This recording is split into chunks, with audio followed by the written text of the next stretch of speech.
So, good day guys. Ang i-discuss namin ngayon with my groupmates is all about tidal energy. Siyempre, matututunan natin dito kung ano nga ba yung tidal energy. Kung paano ba nag-occur or nangyayari yung high tide, low tide, kung ilang beses ba sila nangyayari. Tapos, siyempre, ituturo din dito kung ano yung mga factors ng tubig na pwedeng maging source sa paggawa ng kuryente. Siyempre, dito din ituturo yung 4 types ng tidal generators. Yun yung mga tidal stream generator, tidal barrage, tidal lagoon, tapos yung dynamic tidal power. Tapos, ipapakita din dito sa video yung about mga existing na tidal power systems. Yung mga largest, yung mga ginawa na tidal barrage and tidal lagoon. Tapos, sa bandang dulo nito is ipapakita din yung mga disadvantages and advantages ng bawat isa. So, kung gusto nyong matuto and magkaroon ng kaalaman about tidal energy, please tapusin nyo tong video. Sure, marami kayong matututunan. So, let's start.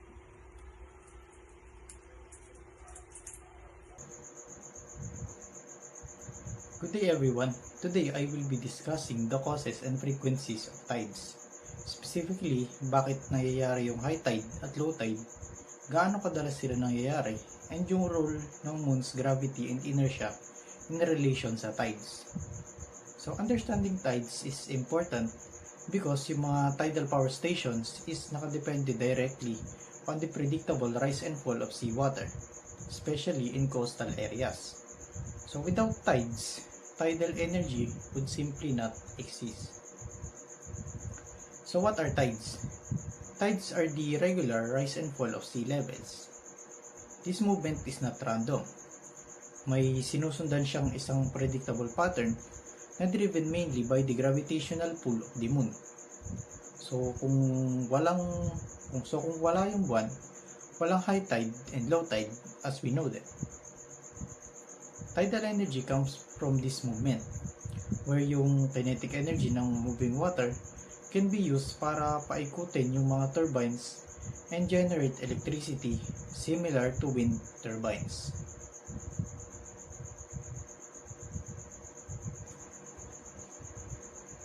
Next is the primary cause of tides. So the primary cause of tides is yung gravitational pull ng moon on the earth.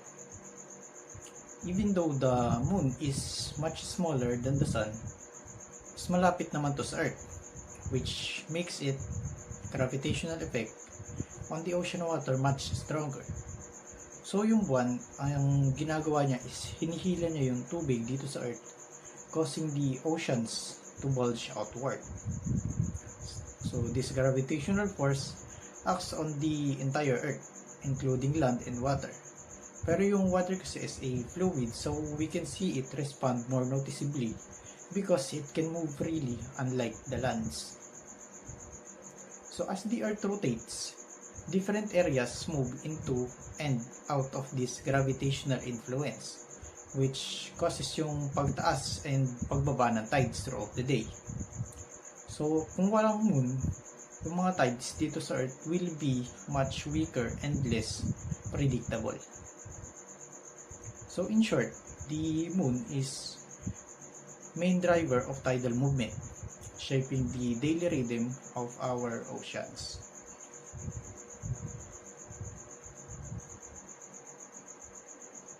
So next is tidal bulges. A tidal bulge is a raised area of ocean water that forms due to the combined effects of gravity and Earth's motion. So yung isang tidal bulge is nabubuo on the side of the Earth, facing the moon. Kasi nga hinihila ng moon yung water sa Earth by gravitational attraction. So a second tidal bulge forms on the opposite side of the Earth. So yung second bulge na to is nag-exist because of inertia, while the Earth is pulled toward the moon, yung water on the far side tends to remain in place na nagkikreate ng another raised area of water. So as the Earth rotates beneath these two tidal bulges, yung mga coastal areas na is nakakaranas ng alternating tides and low tides. So this explains why most locations experience two high tides each day.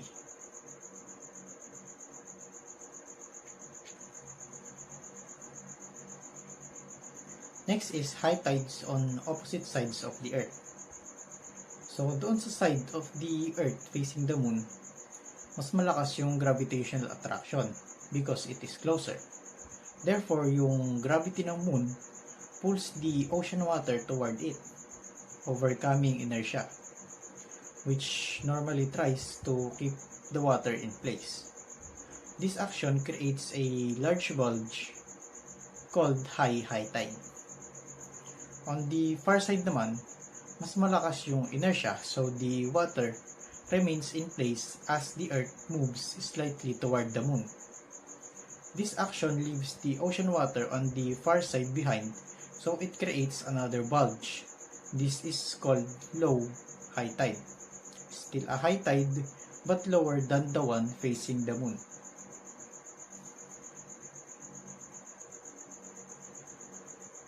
So next is the role of inertia in tides. Inertia plays a key role in tidal formation.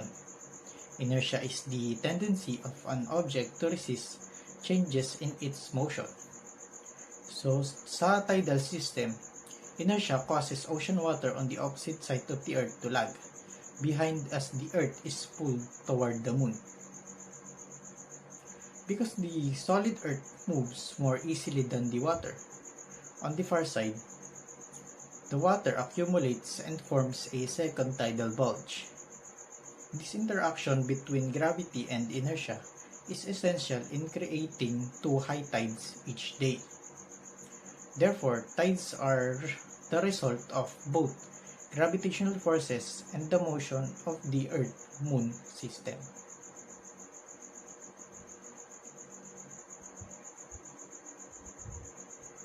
Next is low tides. Low tide occurs when a sea level reaches its lowest point in the tidal cycle. So while the two areas experience high tides, yung mga regions perpendicular or on the side of the moon is nakakaranas ng low tides. These areas have less water because ocean water is being pulled toward the two bulges. Low tides are important for marine ecosystems, especially organisms living in intertidal zones which must adapt to both submerged and exposed conditions. In addition, low tides affect human activities such as fishing, coastal construction, and navigation. Together with high tides, low tides form a continuous and predictable cycle.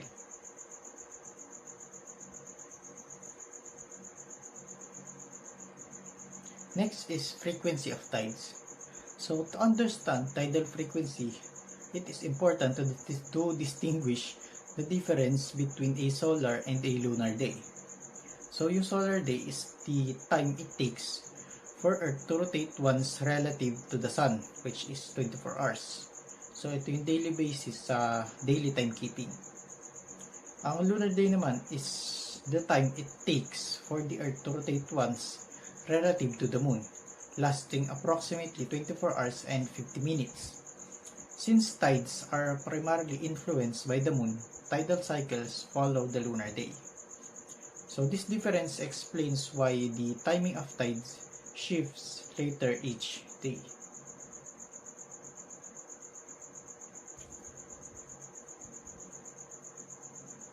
Dito naman tayo sa time interval between tides. High tides occur approximately every 12 hours and 25 minutes. Kailangan niya ng about 6 hours and 12.5 minutes for the tide to change from high tide to low tide, and another 6 hours and 12.5 minutes to return to high tide. This timing is due to the Earth's rotation and the Moon's orbital movement. Dahil dito, most coastal areas experience 2 high tides and 2 low tides each lunar day. So yung consistency of this cycle allows the tides to be predicted accurately, making them one of the most reliable renewable energy sources as of today.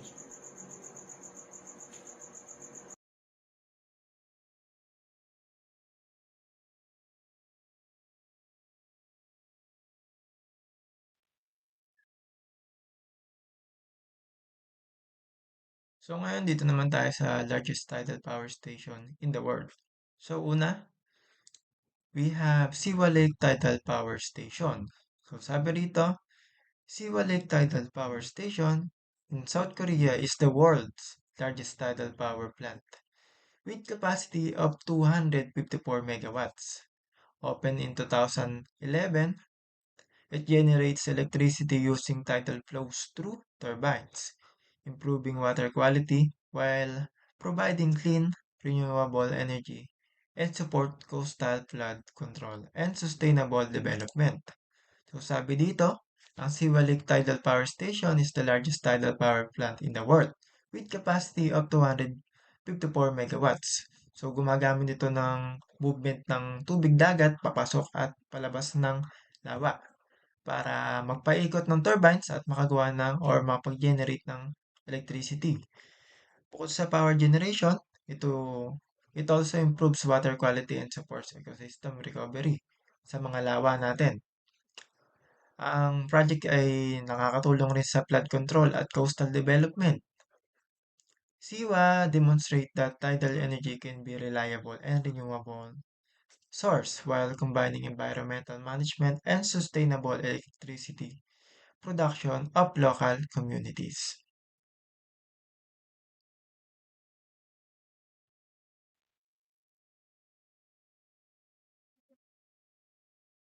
Okay, next we have Rance Tidal Power Station. So the Rance Tidal Power Station in France is one of the world's oldest tidal power plants, opened in 1966. It has capacity of 240 megawatts.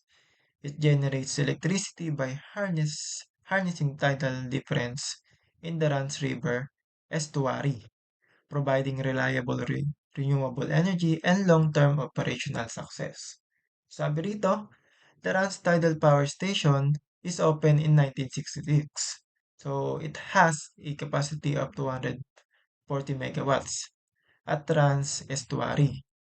So gumagamit ito ng tidal range para makuha ang energy mula sa taas at baba ng tide.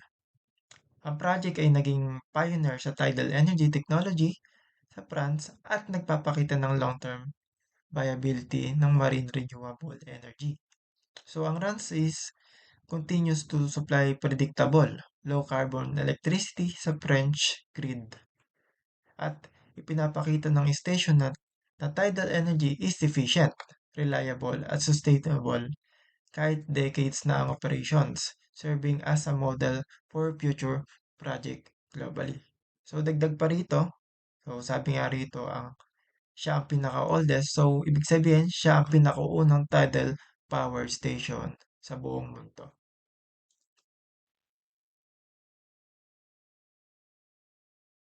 Next is Annapolis Royal Generating Station, the third largest tidal power station in the world. So basahin natin, the Annapolis Royal Generating Station in Nova Scotia, Canada, was a tidal power plant with a capacity of 20 megawatts. Opened in 1984, it used the Bay of Fundy's extreme tides to generate electricity and serve as one of North America's first large-scale tidal power projects. So, the Annapolis Royal Generating Station in Nova Scotia has a capacity of 20 megawatts. So, ginagamit nito yung malakas na tide ng Bay of Fundy para maka-create or makapag-generate ng electricity. Bukod sa power generation, it also serves as a research site for tidal energy technology of North America. Kahit maliit ang capacity kumpara sa modern plants, Annapolis Royal provide a valuable lessons sa turbines design. environmental impacts, at tidal energy feasibility. It demonstrates that tidal energy is reliable, renewable, at kapakipakinabang para sa coastal communities.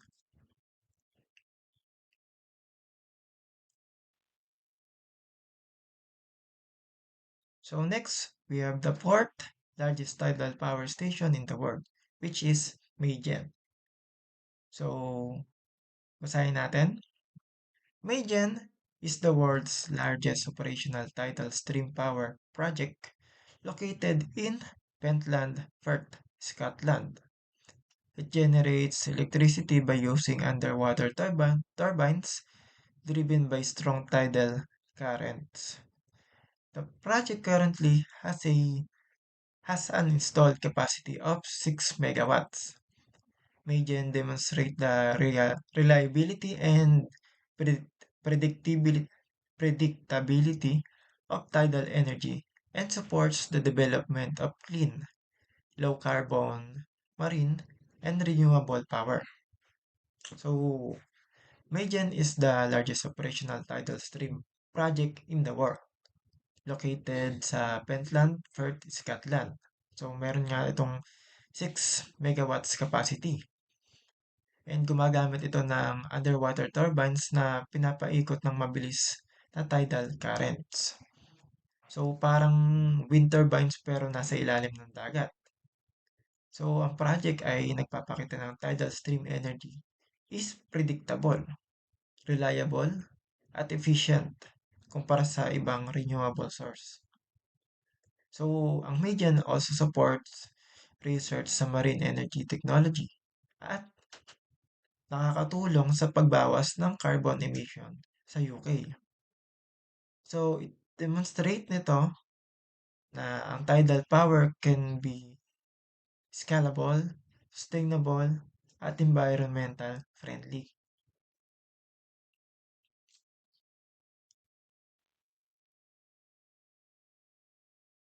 And lastly, we have the fifth largest tidal power station in the world, which is the Jiangxia Tidal Power Station. So, basahin natin. So, the Jiangxia Tidal Power Station in China's largest tidal power plant, located in Zhejiang Province. It has an installed capacity of 3.2 megawatts and began operation in 1980s. The station uses tidal range technology to generate electricity, supports grid power, and serves as a key research and demonstration site for tidal energy development in China. So sabi, Jiangxia Tidal Power Station located in Zhejiang Province, China. So it has a capacity of 3.2 megawatts. So gumagamit siya ng tidal range technology para makagawa or makapag-generate ng kuryente or electricity sa pamamagitan ng pagkontrol ng tubig sa estuary. So bukod sa electricity production, the station also serves as research and demonstration site para sa tidal energy development sa China. So ang project is tumutulong sa testing ng mga turbines design, operational strategies, at environmental monitoring. So para mas malaking future project. So ang Jiangxia demonstrate that the tidal energy is valuable, renewable, at mahalaga sa pag-expand ng clean energy sa bansa.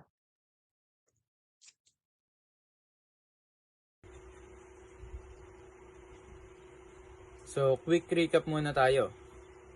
Ano nga ba yung tidal energy? Ang tidal energy ay galing sa pagtaas at pagbaba ng tubig dagat or tinatawag nating tides. Nangyayari ito dahil sa gravitational interaction ng moon at sun sa earth.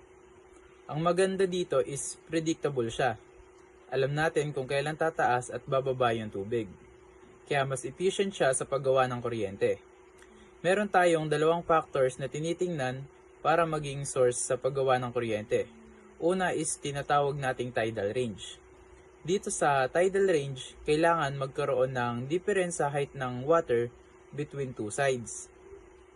Dahil sa pamamagitan nun, magkakaroon ng matagal na flow ng water para mag-equal yung level or height nila. Next naman is tidal stream. Dito naman sa tidal stream, ginagamit yung agos or flow ng tubig para makapag-generate ng kuryente. Meron tayong 4 types ng tidal generators. Kung gusto nyong matuto at maintindihan ng mga to, stay tuned lang kayo.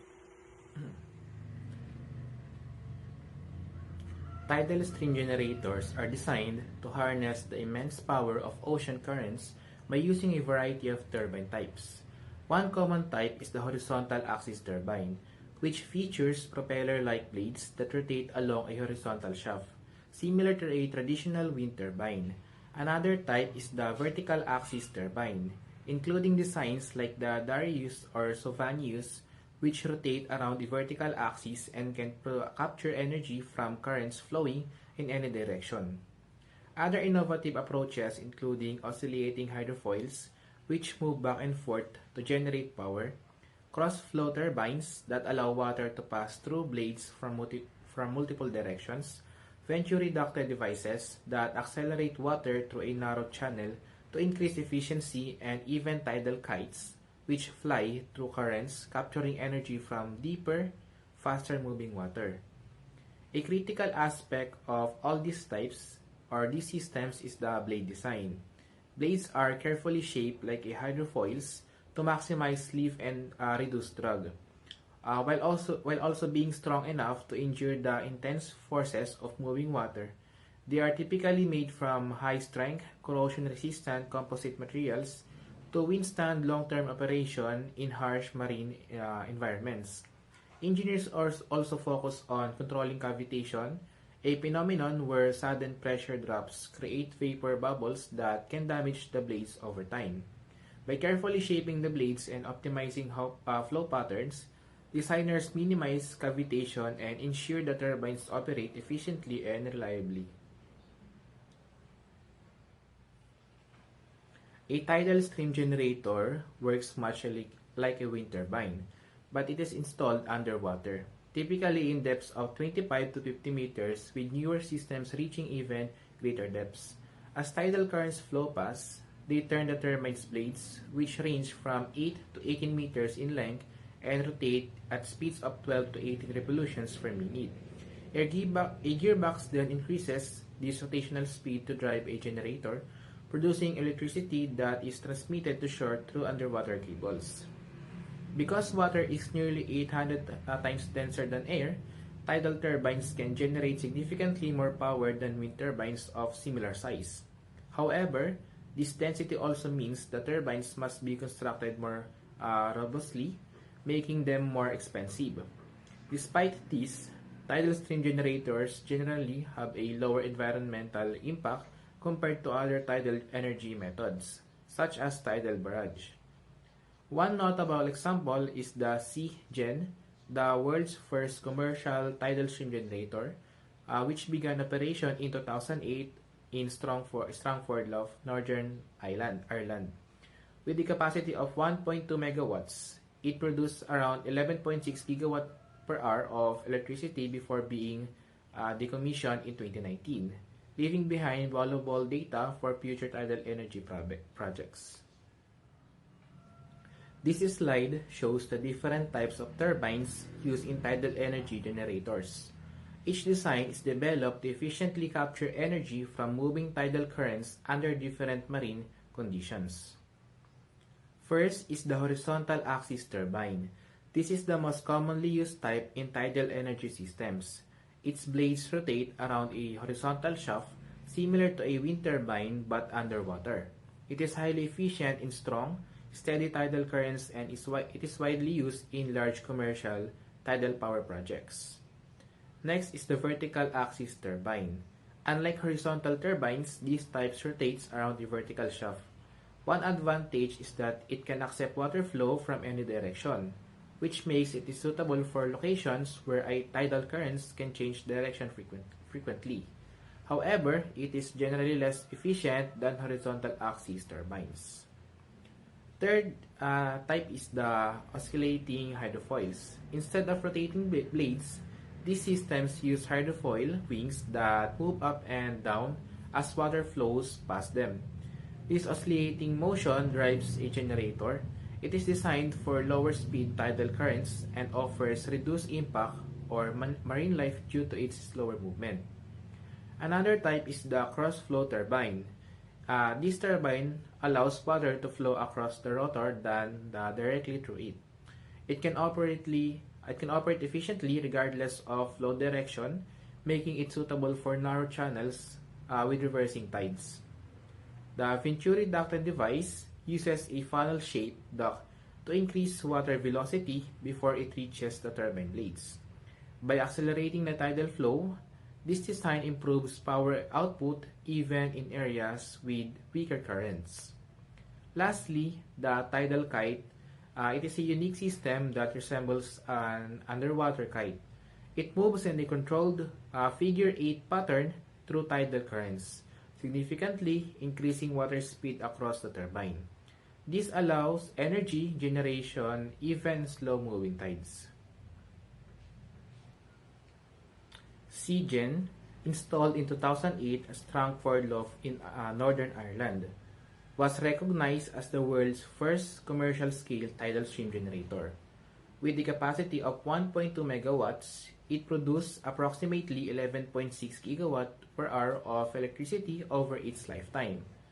The 12 million project used underwater turbines driven by tidal currents to generate electricity while causing minimal environment disruption. Seagen operated successfully for over a decade before being decommissioned in 2019 as part of planned program to gather data for future tidal energy projects, rather than due to any technical failure. This project marked a major milestone in the development of tidal energy technology. This diagram shows how a tidal energy turbine generates electricity from the movement of ocean currents. At the bottom of the sea, the system begins with a gravity-based foundation structure, weighing around 105 tons. This heavy base anchors the turbine securely to the seabed, ensuring stability when under strong tidal forces.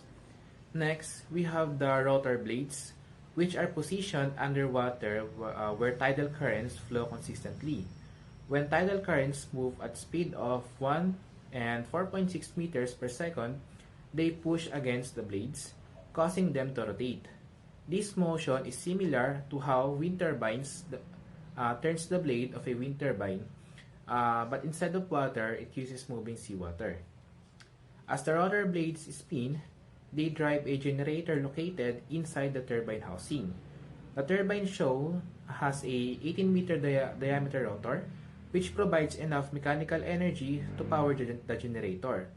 This process converts the kinetic energy of a tidal currents into electrical energy.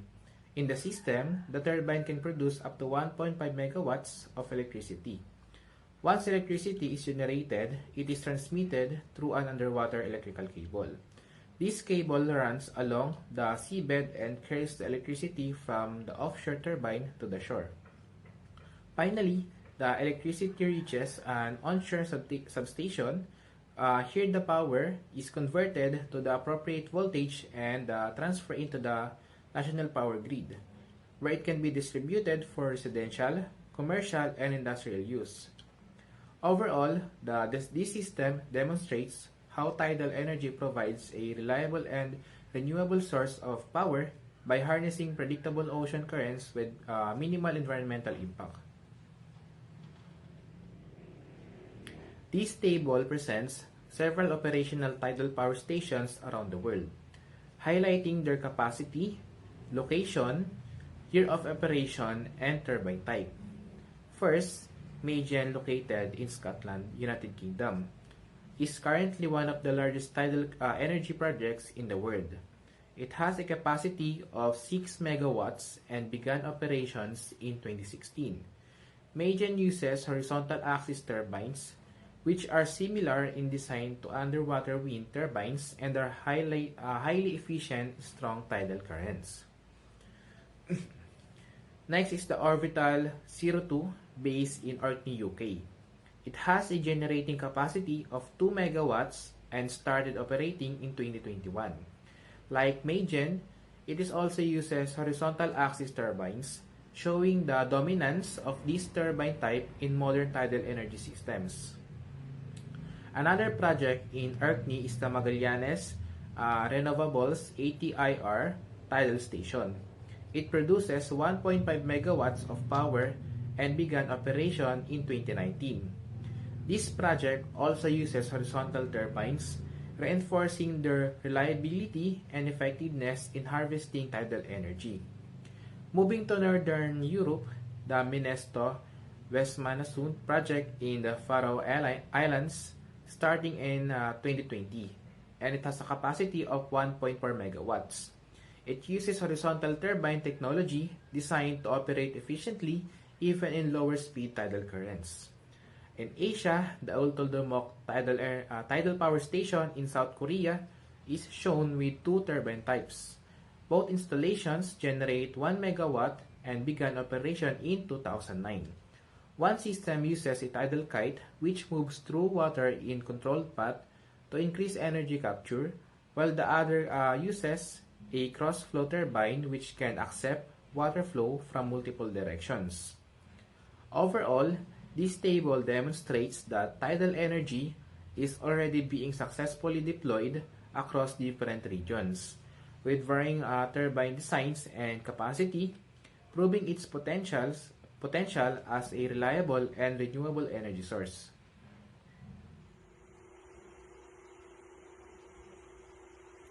Next is itong tidal barrage.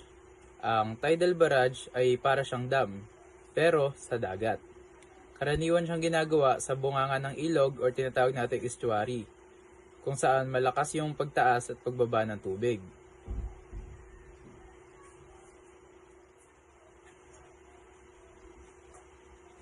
Ito naman yung mga part ng tidal barrage at ano yung mga function nila. Number 1 is yung tinatawag nating barrage wall or pader. Ito yung nagsisilbing harang sa dagat. Hinahati niya yung dagat at yung loob na part na parang reservoir or para siyang malaking imbakan ng tubig. Ito din yung nagsisilbing harang sa sea area at bay area upang magkaroon ng difference sa height level ng dalawang sides once na mag high tide and low tide. Number 2 naman is yung sluice gates or mga pinto ng tubig. Dito sa sluice gates, ang function nila is binubuksan kapag nagkaroon na ng 2 meters pataas yung difference ng height level nila. Kunyari sa bay area mo is tumaas na siya ng 2 meters. Ngayon bubukas na sluice gates, tas dadaan siya dun sa turbine na yung tubig na dumadaan dun, yun yung magpapaikot sa turbine. Once na magpantay na yung height level nila, is isasara na yung sluice gate. Tapos, pag nagkaroon naman ng low tide doon sa sea area, mas mataas naman ngayon yung tubig doon sa may bay area. Bubuksan ulit yung sluice gates, then aagos na naman pabalik sa sea area yung tubig hanggang magpantay ulit sila. Yun yung dahilan kung ba't nakakapag-generate ng electricity, dahil sa daloy na ng tubig na nakakapagpaikot doon sa turbine. Next naman is etong turbine. Ito yung pinakabida dito dahil sa tidal barrage, ito yung dahilan kung bakit nakakapag-generate ng electricity. Simple lang to. Kapag dumaan yung tubig na nagflow from sea area to bay area, umiikot lang yung turbine. And also, the water, pag baliktad naman, pag galing sa bay area to sea area naman. Usually, parang underwater electric pan lang siya. Iikot lang siya ng iikot once na magbukas yung gate. Number 4 is ito namang generator. From the word generator, generate, meaning nagge-generate siya ng electricity dahil sa pag-ikot ng turbine. Hindi yun na nga, nakakabit sa turbine, yung ikot ng turbine ginagawang kuryente. Number 5 is etong tinatawag nating powerhouse. Dito sa powerhouse naman, dito naka-install ang turbine at generator. para siyang control room plus engine room. Bali doon yung pinaka ano niya, control system or yung operation, yung ayusan ng operation niya. So paano nga ulit gumagana yung tidal barrage? Pag high tide, syempre tumataas yung tubig dagat. Ngayon, bubuksan yung sluice gates, papasok yung tubig, tapos magge-generate ng electricity yung turbine dahil nakakonected to sa generator. Tapos pagpantay na yung height ng water on both sides, isasara na yung gates. Ngayon, pag low tide naman, bumaba na yung tubig sa sea area. So, bubuksan ulit yung sluice gates, yung galing sa bay area na tubig, pupunta naman siya sa sea area hanggang magpantay sila. Iikot na naman yung turbine nun. Tapos, makapag-generate na naman ng electricity. So, in short, kahit papasok at palabas yung tubig na dumadaloy, parehas siyang pwedeng gumawa ng electricity. Or tinatawag natin kuryente. Tinatawag natin yun na two-way generation. Next naman is itong tidal lagoon. Ano naman yung tidal lagoon? Ang tidal lagoon is para siyang artificial na lawa sa dagat. Imbis na harangan yung buong bunganga ng ilog, gumagawa sila ng bilog na hugis na pader sa dagat. Mas environment friendly siya kumpara sa barrage. Ito naman yung mga parts ng tidal lagoon at ano yung mga functions nila. Number 1 is seawall or yung pader sa dagat. Usually bilog siya or pahaba yung hugis. Hinahawakan nito or pinipigil yung tubig sa loob ng lagoon. Number 2 naman is itong inlet and outlet gates. Dito pumapasok at lumalabas yung tubig.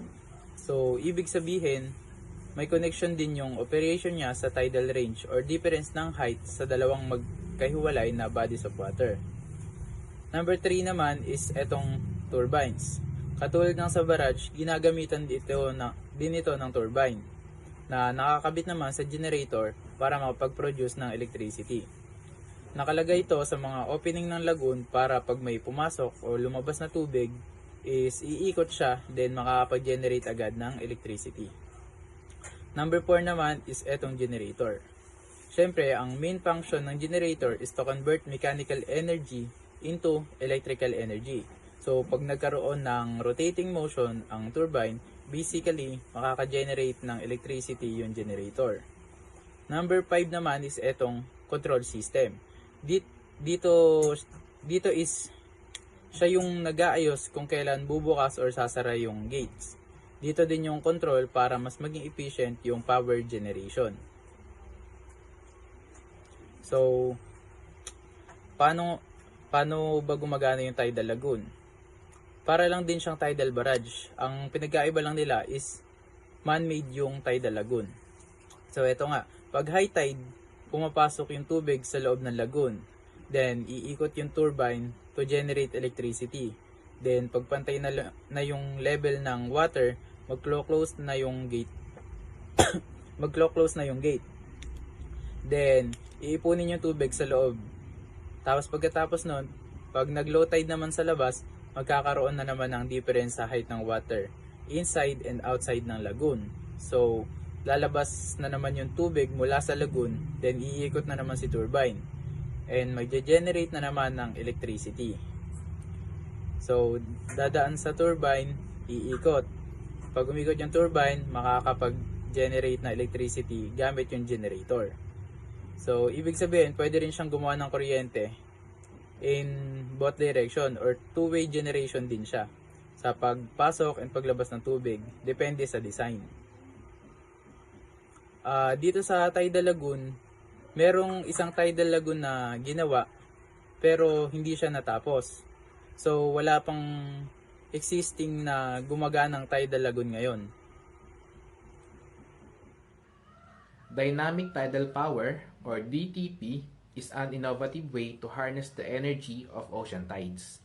Unlike traditional tidal power methods that require large estuaries or enclosed basins, DTP uses very long, straight dams that extended perpendicular from the coastline into the sea. When tidal currents move along the coast, they interact with these barriers, creating a difference in water level on either side of the dam. This difference, called a head, is the key to generating electricity. The dam is equipped with a series of turbines that take advantage of this head as water naturally flows from higher side to lower side. It passes through the turbines, causing them to spin and generate electricity. These turbines are bidirectional, which means they can produce power both when the tide rises and when it falls, making the energy production continuous and predictable.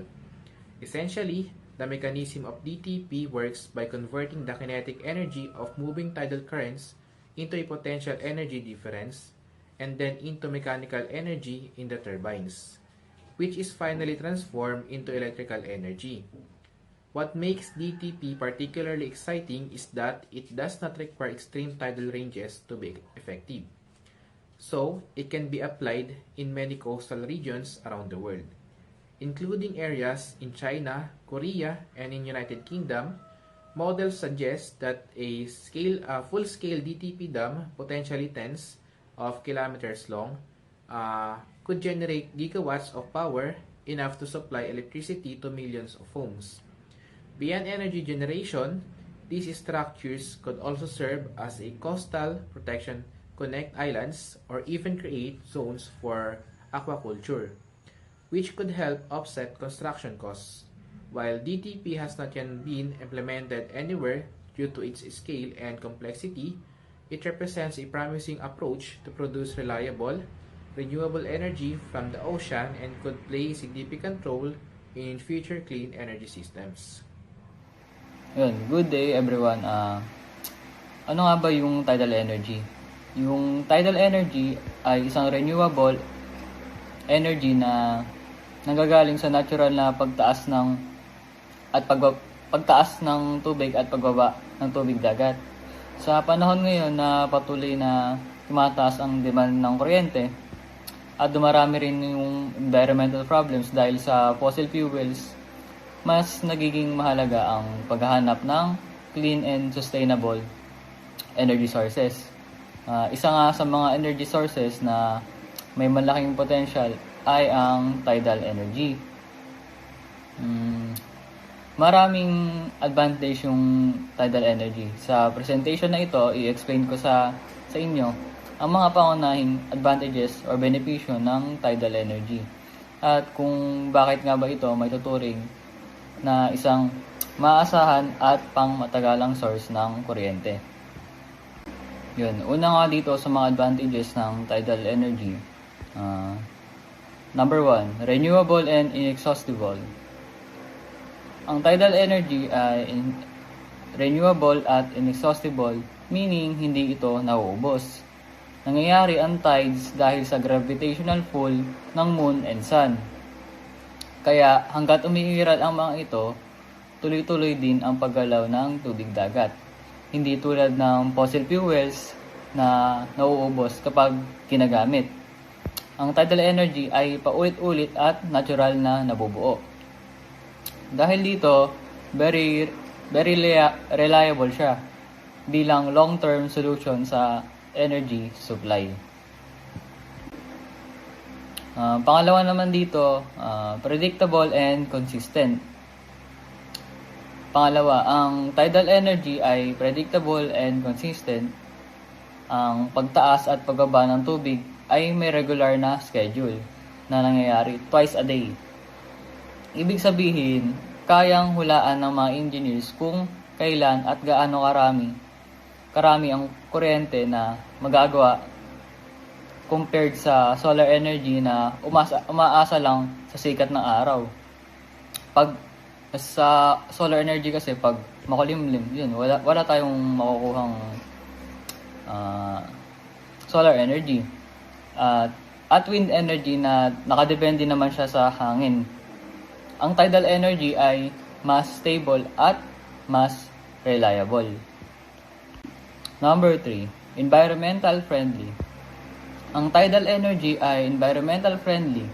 Hindi ito gumagamit ng fuel at walang sinusunog sa proseso ng paggawa ng kuryente. Dahil dito, walang greenhouse gases usok or toxic waste na nalilikha habang ito ay nag-ooperate. Malaking tulong ito sa pagbawas ng air pollution at climate change. Kaya masasabi natin na isa ang tidal energy sa cleanest energy sources na mayroon tayo. Yun. At pang-apat naman, high energy density. Ang tidal energy ay may high energy density. Mas dense o mas mabigat ang tubig kaysa sa hangin. Kaya, kahit mabagal ang galaw ng tubig dagat, malakas pa rin ang force nito. Dahil dito, mas maraming energy ang kayang makuha ng tidal turbines kahit mas maliit ang size nila. At isa pa dito, mas efficient ito kumpara sa wind turbines na kailangan ng malakas na hangin para makagawa ng kuryente. Last, number 5, long operational life and low maintenance costs. Panghuli, ang tidal energy power plants ay may long operational life and low maintenance costs. Kahit mataas ang initial construction, ang mga tidal power plants ay tumatagal ng ilang dekada once na ito ay naitayo at hindi na kailangan ng fuel at mababa ang maintenance cost. Sa long run, nagiging cost-effective ang tidal energy at sulit ang puhunan. So conclude, ang tidal energy ay maraming advantages tulad ng pagiging renewable, predictable, environmental friendly, efficient, at pangmatagalan. Dahil sa mga benepisyong ito, ang tidal energy ay isang promising alternative energy source na makakatulong sa sustainable energy development at para sa future generation.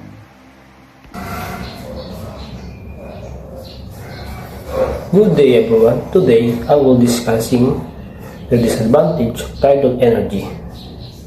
Tidal energy is the one of the renewable energy source, but kahit renewable siya, may mga challenges at limitation pa rin ito na kailangan natin malaman. Ano ba ang tidal energy?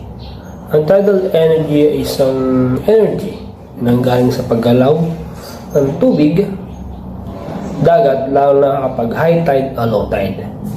Ginagamit ito ng lakas ng tide para magpaikot ng turbine o mag-produce ng electricity. Renewable siya, predictable at environment friendly compare sa mga fuel. Pero kahit ganito, hindi ibig sabihin na perfect na siya. Number 1 is the high initial cost. Tidal energy plants are expensive to build because they are required advanced technology and strong infrastructure. Ang unang disadvantage ng tidal energy ay ang mataas na cost. Mahal ang paggawa ng tidal power plant, tulad ng mga tidal barrage at underwater turbine.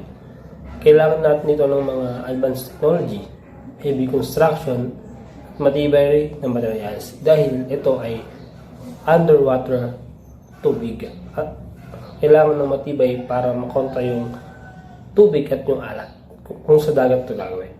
Dahil dito, mas mahal siya kumpara sa mga solar and wind energy, sabi ko nga kanina. Hindi lahat ng bansa ay kaya mag-invest sa ganitong klaseng energy source.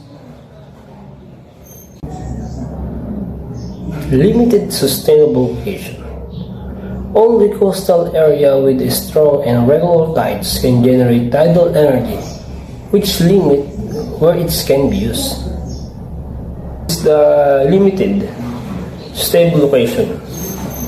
Sa pangalawa naman, di ba, limited location lang ang pwedeng paglagyan ng tidal energy plant. Hindi lahat ng coastal area ay may malakas na consistent tide. Ibig sabihin, kahit gusto yun ng isang lugar na gumamit ng isang tidal energy, kung mahina ang tide nito, di rin ito magiging effective. hindi ito ay ang dahilan kung bakit hindi ito kayang gamitin sa buong mundo. Sobrang limited lang siya para lang sa mga bansang unang-una, siyempre kailangan yung may dagat, ganyan. Tapos, kailangan pag-aralan pa ito at suriin kung talagang tumataas ba yung tides ito or kaya bang magpa-produce ng electricity through tidal energy plant. Sobrang challenges at sobrang daming ang kailangan bago makapagpatuloy nito. At siyempre, hindi naman agad pwede ito magtayo dahil na hindi pinag-aaralan kasi mahal nga yung paggawa nito. So next is number 3 is the environmental impact. Tidal power system can disrupt marine ecosystem, affect fish migration, and challenge natural water flow. Number 3 natin is environmental impact.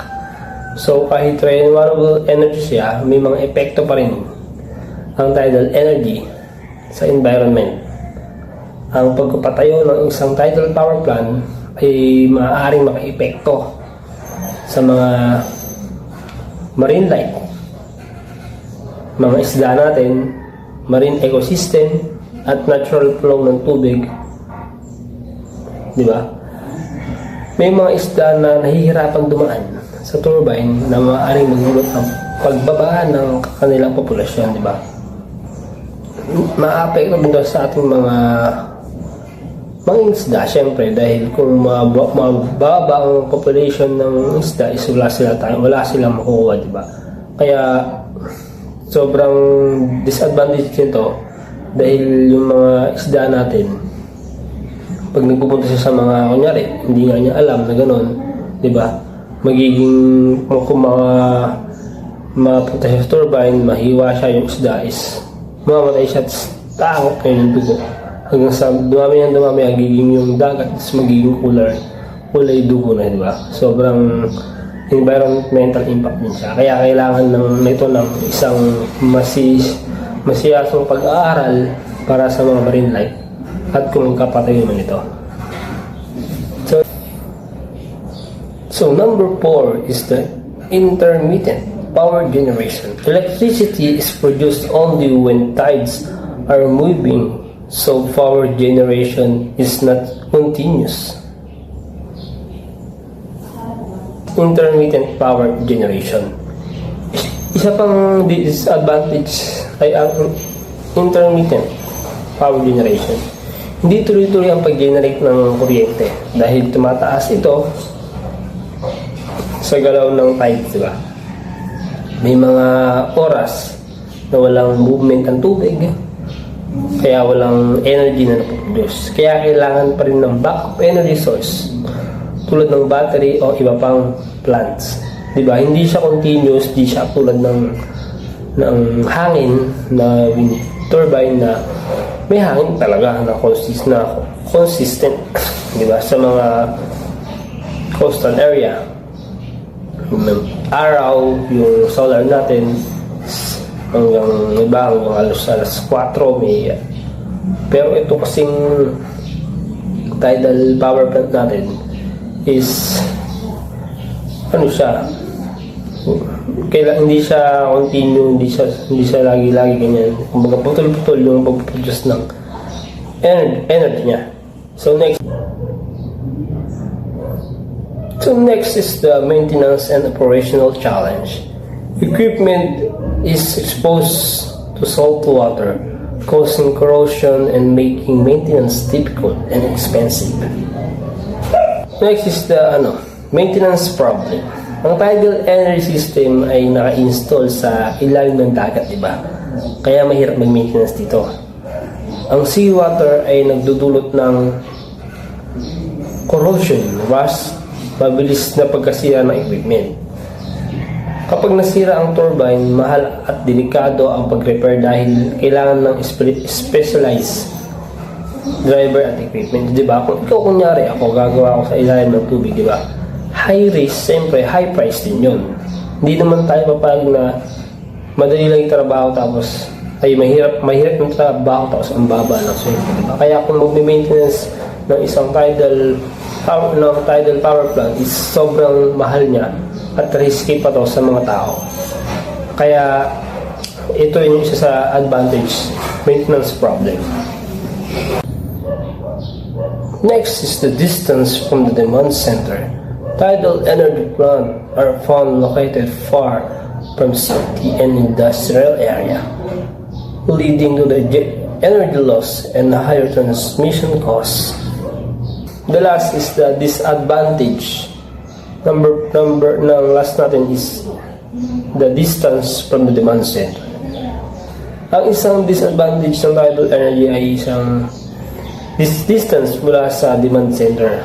Kadalasan ang tidal energy plant ay tinatayo sa remote coastal area, malayo sa mga cities at industrial center kung saan mataas ang demand ng kuryente. Dahil dito kailangan ng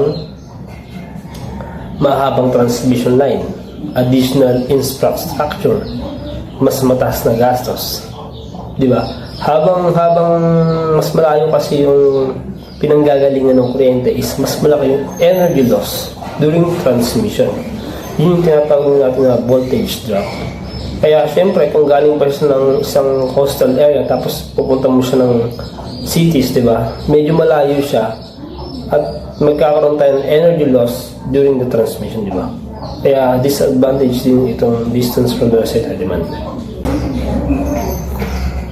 So, bigyan natin ng konting summary.